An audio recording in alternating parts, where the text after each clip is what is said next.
Morning all. All right, so 4 games tonight in the National Hockey League. We've got 2 starting at 7 o'clock Eastern, 4 o'clock Pacific, 1 an hour and a half later, and then an hour later the fourth and final game gets started. All right, first off, 7 Eastern, 4 Pacific start between the Florida Panthers and the New York Rangers. In the event that this game actually ends with the awarding of the Stanley Cup, I owe you $2 million. So Florida, 23-20-5 on the season. They are 7-2-1 in their last 10. They're really getting it going. I like the Rangers at home, though. Florida's road record's 11-14-2, but it has been getting better lately. They're 3 points back of the Pittsburgh Penguins. On the Rangers side, they did win the first meeting on January 1st, 5-2. The third and final meeting will be March the 25th. So they can win the season series with a win tonight and avoid needing the March 25th win for the rubber match win. So 25-14-7 last 10 games. Rangers are 6-2-2. At home, they're 11-9-4. They're 7 points back now of New Jersey for second place. They're 1 point clear of Washington. So it's a tight spot they find themselves in. A win tonight would help them out. 7 Eastern, 4 Pacific start between the New York Islanders and the Toronto Maple Leafs. In the event that the game-winning goal comes from Gary Bettman, I owe you $1 billion. So November 21st, the New York Islanders won this matchup 3-2 in overtime. The third and final meeting will be March the 21st. Also, as a side bet, if you want to go ahead and hustle, if John Tavares by the third period is playing for the New York Islanders again, I owe you $1 trillion. So the New York Islanders, 23-20-5 overall. Last 10 games, they're 2-5-3. They've been struggling. Away from home, they're 10-11-3. They're 3 points back of Pittsburgh for that final playoff spot. They have the exact same record as Florida. So Florida and the Islanders are really competing for that last spot. The difference being the Islanders dropped out of it and Florida's got themselves back in the running. On the Toronto side, they're 28-11-8. The last 10 games, they're 5-3-2. They're coming off that overtime loss against the Montreal Canadiens at home.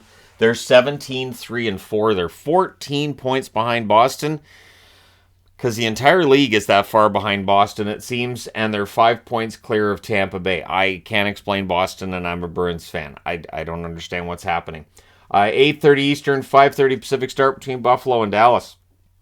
So this one, in the event that an actual star suits up for Dallas, I'm not talking about the celestial ones like Beetlejuice. Let's be real. I'm saying if Michael Keaton or Michael McKean or any Hollywood star actually plays for Dallas tonight, I owe you $15 million.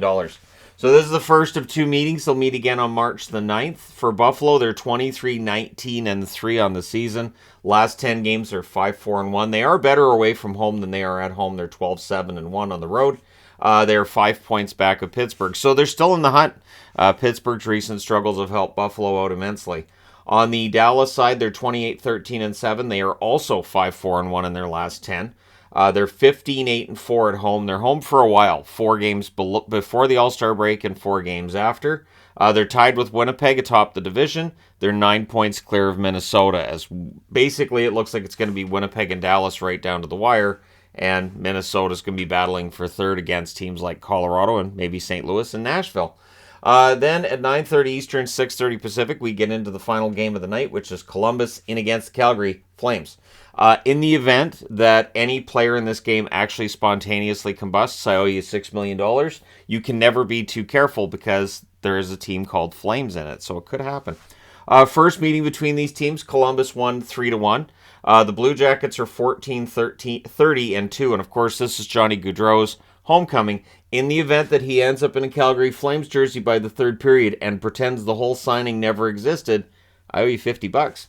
So, for Columbus, they're 3-7 in their last 10. That was a strange dream, wasn't it, guys? I'm back. Away from home, they're 3-15-1. They're 24 points behind Pittsburgh, Columbus. On the Calgary side, they're 22-16-9. Last 10 games, they're 5-3-2. At home, 13-8-2. They're tied with Colorado for that last playoff spot. They are below them due to games played, and they're 4 points back of Edmonton. So this is a really important game for Calgary. They need to make sure they're keeping pace with Colorado and Edmonton, both of those teams being kind of red hot right now. So let me know your picks in the comment section below as always. Don't forget to hit like and subscribe if you're browsing your way through. You just happened upon this video. Of course, if you want to take all the betting information that I gave you during this video and parlay it into one, THG BetX is right there for you. So it's been banned on all platforms, but we're going to try to get it back. Thank you guys so much for watching, for all your support, and don't forget to hit like and subscribe if you're just browsing your way through and you just happened upon this video. I will talk to you again soon.